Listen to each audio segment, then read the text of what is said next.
Hello guys, welcome back to the channel. In this video, I'll show you how to enable or disable the microphone on your Lenovo laptop, desktop, or tablet running Windows 11.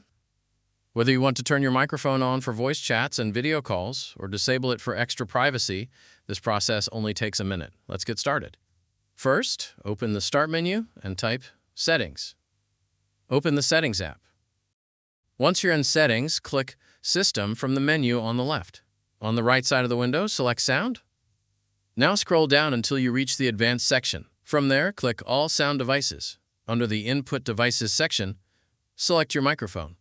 Step 2. Enable or disable the microphone. If you want to disable your microphone, simply click Don't Allow. If you'd like to enable it again later, just return to the same page and click Allow.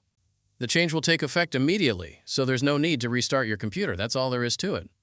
Your Lenovo microphone is now either enabled or disabled, depending on the option you selected. If this tutorial helped you, don't forget to like the video and subscribe to the channel for more Windows tips, Lenovo tutorials, and PC troubleshooting guides.